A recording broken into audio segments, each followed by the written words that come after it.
iMac Pro pricing and availability.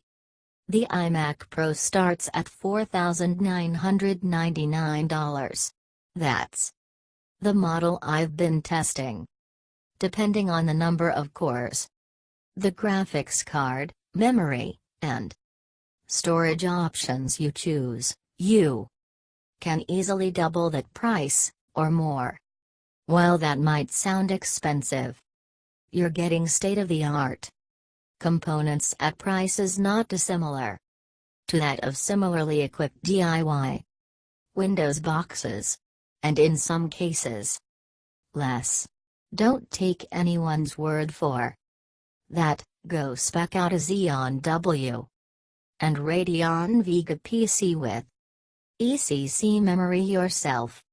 If we break it down into units of standard iMac, you're getting roughly 3x to 4x performance for roughly 3x to 4x the price. No, this program can't do that, or I can render that, but it'll take a day or two. The reason you need the power is so that with a couple of mouse clicks you can instantly do the things you need to, creating an airport with a hard-to-render curvy roof, a car park with recognizable vehicles and passengers. You want to be able to see what the building will look like in the rain, sunshine, or snow. I've seen Twinmotion in action, and on the iMac Pro it can create remarkable-looking buildings and astonishingly detailed surroundings in nothing flat. Once upon a time, it was graphics and publishing, and then eventually video and sound professionals that defined the category. Now, developers are by far the biggest group. Over 60% of developers submitting projects to the online code repository, GitHub, are doing so on the Mac, and there's a whole new wave and generation of multifaceted, multimedia pros already on their way. And many of these pros value the characteristics of iMac, the clutter-free design, the display, and the ultra-quiet way in which it runs. It's that combination of power and experience that feels especially compelling. For developers, it might be the ability to run 3 iOS simulators at once, alongside multiple virtual machines covering a range of operating system and web and browser environments, with so many tabs, and still having headroom to spare, essentially being all-in-one on your all-in-one, will no doubt be terrific for app and web devs alike.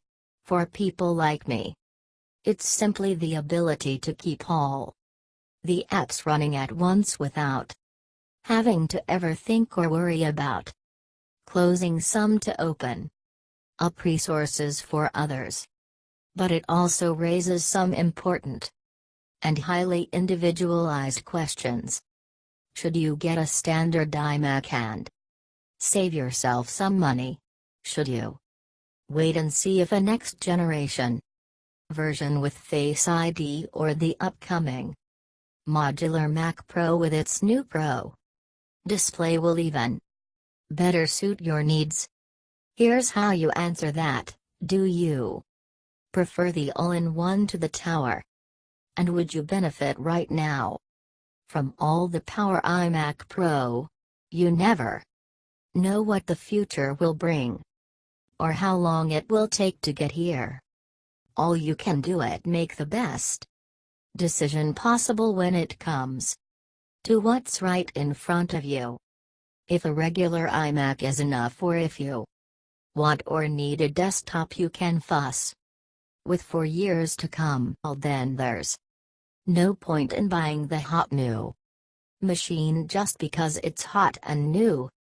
If, right now, an iMac Pro would let You get more work done faster and pay for itself in time saved and money earned. And Thunderbolt 3, external storage, and EGPU eliminates any upgrade concerns you might have, or if you have the cash to spare and you just want that space gray beauty of a beast on your desk. Get it and enjoy the hell out of it. For me, the 8-core iMac Pro has been more than good enough to edit every episode of Vector while also running a ton of other apps to do everything else I do every day. Given how fast and convenient the internal storage is, I'd bump that up to 10 terabytes, and because SteamVR still isn't as slick as it needs to be on the Vega Pro 56, I'd think hard about going to the 64. But after several weeks on the worst iMac Pro Apple currently makes, I haven't just survived, I've thrived. And at $4,999, and space gray, that's a great point of entry to a workstation class Mac with a 5K display. Pros: faster than before thanks to 8th Gen Intel CPUs. Better battery life. Refined keyboard. Cons: still stuck with 4 USB-C ports. Get your dongles ready. No dedicated graphics on the 13-inch model. Touch bar still needs work to truly replace function keys.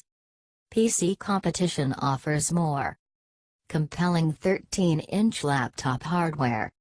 Summary: the 2018 MacBook Pro is precisely the upgrade Mac fans have been waiting for.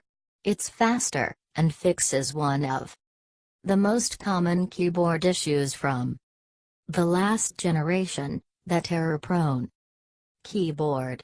But the upgrades come a little too late, and Apple is basically just trying to keep up with more innovative and powerful PC laptops. Hardware: the slim unibody aluminum case Apple introduced in 2016 is back, along with the Touch Bar, which is still a love it or hate it affair. The MacBook Pro is sleek and stylish even compared with thinner and lighter notebooks like HP's Spectre, but don't let that daintiness fool you, it still feels like a tough machine. We didn't expect Apple to change much, but it's still strange how little has evolved over the past 2 years. The MacBook Pro didn't need to get thinner, necessarily, but it would have been nice if the company had found a way to shave down the screen bezels. Apple made a big deal about the new keyboard, which has been refined to make typing quieter and less clicky. You can hear a difference with the new hardware, but it's not exactly night and day. According to iFixit, the new silicone layer underneath the keys that makes them quieter could also protect them from dust and debris. So, really, this could also be a stealth fix for the previous MacBook keyboard issues that led to a class action lawsuit. Sure, Apple is fixing those old machines for free, but it still hasn't said how it's preventing future dust problems. Follow us. Google search www.googlesearch.co.in. Facebook/blogtube page/ www.facebook.com web link. Twitter.com/blogtubebbed. Twitter.com web link. If you like this video, click like icon and share your friends. If you want more best videos, please subscribe and click bell icon.